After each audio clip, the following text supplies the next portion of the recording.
बिस्मिल्लाहिर्रहमानिर्रहीम, अस्सलाम वालेकुम। Welcome back to my YouTube channel. जैसा कि पिछले लेक्चर में हम लोगों ने एग्जाम्पल नंबर 14 को डिस्कस की थी, जिसमें हमारे पास इक्वेशन जो थी हाइपरबोलिक थी।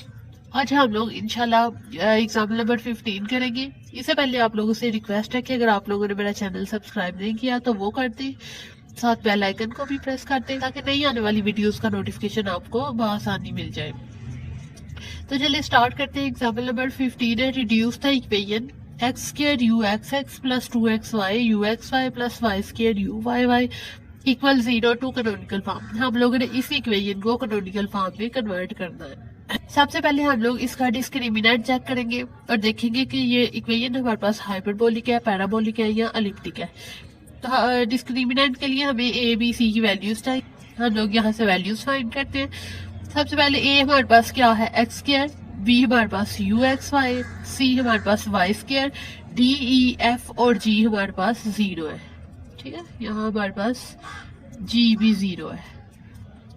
तो हमारे पास डिस्क्रिमिनेंट क्या होगा, b square minus 4AC, b square की जगह हमारे पास 2XY का स्क्वायर माइनस 4, एक जगह एक्स स्क्वायर, सी की जगह Y square, 4x square minus Y square minus 4XY square X square Y square equal 0। ठीक है, जैसा कि इस इक्वेशन का आंसर हमारे पास 0 के इक्वल आ गया, तो ये इक्वेशन हमारे पास पैराबोलिक है। पिछले लेक्चर्स में हम लोगों ने कैनोनिकल फॉर्म का इंट्रोडक्शन और इसकी सारी बेसिक चीजें पढ़ी थी। तो उसमें मैंने आप लोगों को बताया था कि हमारे पास अगर ग्रेटर देन 0 होगा डिस्क्रिमिनेंट का आंसर तो इक्वेशन हाइपरबोलिक होती है, अगर इक्वल आ जाए तो पैराबोलिक वरना एलिप्टिक। ठीक है, तो ये इक्वेशन हमारे पास पैराबोलिक है। पैराबोलिक के लिए हम लोग क्या करते हैं, बी को 0 के इक्वल रखते हैं और ए को भी 0 के इक्वल रखते हैं। चाहे ए को 0 के इक्वल रख ले चाहे सी को, ये हमारे पास इक्वेशन होती है। ठीक है, 2 डायमेंशनल। तो यहाँ हमारे पास हम लोग ए को भी 0 रखेंगे और बी को भी, तो हमारे पास सी डी ई एफ और जी की फॉर्म में ये इक्वेशन हमारे पास आ जाएगी। ठीक है, अब हम लोग करेक्टरिस्टिक इक्वेशन हमारे पास क्या होगी, dy over dx equal b plus minus b square minus 4ac over 2a। इसमें हम लोग वैल्यूज पुट करेंगे, b की वैल्यू पुट की plus minus b square minus 4ac over 2a, a की जगह हम लोगों ने x स्क्वायर काट दिया। ठीक है, ये चीज हमारे पास 0 आ गई, हमारे पास आ जाएगा 2xy ओवर 2x स्क्वायर। यहाँ से हमारे पास 2 भी 2 से कैंसिल और x भी एक x से कैंसिल, हमारे पास dy ओवर dx आ जाएगा y ओवर x के इक्वल।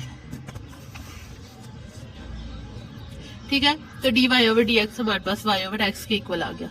अब हम लोग क्या करेंगे, अब हम लोग सेपरेबल वेरिएबल्स को सेपरेट करेंगे। dy ये मल्टीप्लाई हो रहा है, इधर आके डिवाइड हो जाएगा, ये dx इधर आके डिवाइड है, उधर आके मल्टीप्लाई हो जाएगा। अब ये y इधर है, y के ऊपर y का डेरिवेटिव है, तो इसको हम लोग ln y लिख सकते हैं इक्वल x का डेरिवेटिव ऊपर मौजूद है, तो ये हमारे पास ln x के इक्वल होगा प्लस ln a बेसिकली हमारे पास कोई भी इंटीग्रेशन कांस्टेंट है। अब ये हमारे पास लॉग की प्रॉपर्टी है कि अगर वो एडिशन में होता है उनको हम लोग मल्टीप्लीकेशन में लिख सकते हैं। ठीक है, मल्टीप्लीकेशन की फॉर्म में लिख लिया, ln से कैंसिल हो गया, y हमारे पास आ गया x a के, यहाँ से हमारे पास a की वैल्यू, तो ये हमारे पास y ओवर x के इक्वल आ गया। अब ये हमारे पास यहाँ कोई आर्बिट्ररी कांस्टेंट है और हम लोग y ओवर x को किसी ईटा के इक्वल रख ले, पर y ओवर x को हम लोग किसी ईटा के इक्वल रखते हैं। For simplicity the second new variable is taken to be y। ठीक है, अब हम लोग सेकंड एलिमेंट जो है वो y ले लेते हैं, उसको हम लोग किसी ईटा के इक्वल रख लेते हैं। ईटा हमारे पास y ओवर x के इक्वल है और नीटा हमारे पास y के इक्वल है।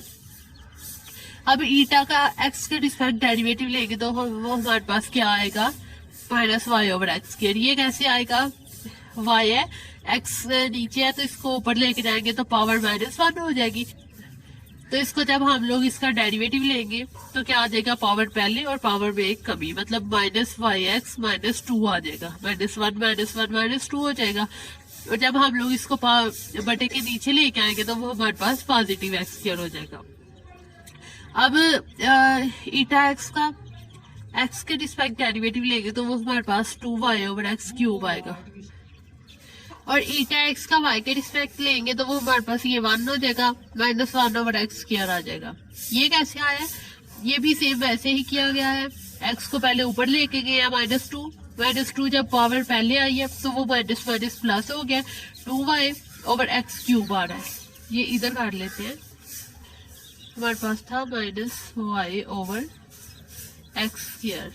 इसका जब हम लोग डेरिवेटिव लेंगे तो पहले तो पावर को ऊपर ले जाते हैं, x -2, ये जब डेरिवेटिव लेंगे तो पावर पहले, ये माइनस माइनस प्लस 2 हो जाएगा, y x -2 -1, 2y x 3 -3। तो जब हम लोग x को बट्टे के नीचे लेके जाएंगे तो वो पावर प्लस भी हो जाएगी, तो हमारे पास 2y ओवर एक्स क्यूब आ जाएगा। अब हम लोग ईटा का y के रिस्पेक्ट लेते हैं, इस ईटा का, तो हमारे पास 1 ओवर x आ जाएगा, ये इसका 1 ओवर x। ईटा y का y के रिस्पेक्ट लेंगे तो वो हमारे पास 0 आ जाएगा। सेम एज नीटा का x के रिस्पेक्ट 0, नीटा x का x के रिस्पेक्ट 0, नीटा का y के रिस्पेक्ट 1 आएगा और नीटा y का y के रिस्पेक्ट 0 आ जाएगा। ये वैल्यूज पुट कर ले फाइंड कर लेंगे हम लोग। उसके बाद हम लोग इनको जैकोबियन में पुट करके देखते हैं। जैकोबियन का आंसर हमारे पास 0 के इक्वल नहीं आना चाहिए। ये जैकोबियन में पुट किया हम लोगों ने, eta x eta y, beta x eta y की वैल्यूज, तो हमारे पास क्या आ गया, -y over x square, minus इसको इसके साथ किया तो वो 0 आ जाएगा। मतलब हमारे पास जैकोबियन का answer -1 over -y over x square आया, जो कि हमारे पास 0 के इक्वल नहीं है। अब हम लोग क्या करेंगे, अब हमारे पास जो इक्वेशन थी पीछे,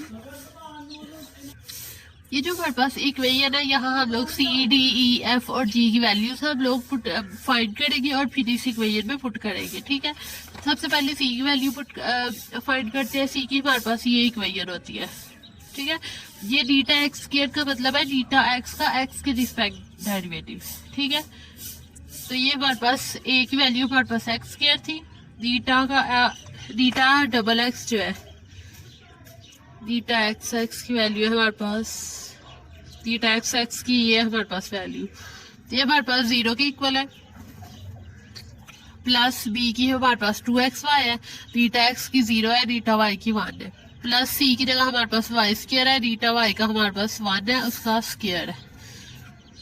अब हम लोग क्या करेंगे, C हमारे पास किसके इक्वल आ गया, ये हमारे पास क्या आया, यहाँ से ये भी 0 हो गया, ये भी 0 हो गया, हमारे पास y स्क्वायर आया और y हमारे पास बीटा के इक्वल था, y हमारे पास बीटा के इक्वल था, तो मतलब ये हमारे पास बीटा स्क्वायर आ गया। अब D की हमारे पास ये इक्वेशन है, A का हमारे पास x स्क्वायर आ गया, ईटा एक्स एक्स का ये आ गया, प्लस B की जगह ये, ईटा एक्स वाई की जगह ये, प्लस C की जगह y स्क्वायर, इसकी जगह 0, प्लस ये आगे वाले भी 0। तो ये हमारे पास D इक्वल आ गया, इसको मल्टीप्लाई किया 2x square y over x cube minus 2x y over x square. ठीक है, ये एक x इससे एक x से कट गया, ये 2x जो है वो इससे कट गए। D equal 2y over x minus 2y over x, ये कट गए, D हमारे पास 0 आ गया। अब हम लोग E की वैल्यू फाइंड करते हैं, ये हमारे पास x स्क्वायर आ गया, ये 0, प्लस B हमारे पास 2xy आ गया, beta x y 0, plus C beta y y भी 0 के इक्वल था, प्लस D बीटा एक्स 0 के इक्वल था, प्लस E हमारे पास 0 था। ठीक है, E की वैल्यू भी हमारे पास 0 के इक्वल आ गई। F हमारे पास होता है स्मॉल f, वो 0 के इक्वल था, कैपिटल G भी हमारे पास स्मॉल g के इक्वल होता है, वो भी क्वेश्चन में 0 था। अब हम लोग इस इक्वेशन को, जो हमारे पास ये वाली इक्वेशन है, इक्वेशन ये, इसमें पुट करते हैं। हम लोगों ने तमाम values C, D, E, F, G की इसमें पुट की, तो यहाँ से हमारे पास ये सारी चीजें 0 हो गई। यहाँ हमारे पास नीटा स्क्वायर U नीटा नीटा इक्वल 0। यहाँ हमारे पास ये भी हो सकता है कि जो हमारे पास नीटा स्क्वायर है वो 0 के इक्वल नहीं है, तो मतलब हमारे पास U नीटा नीटा जो है वो 0 के इक्वल होगा।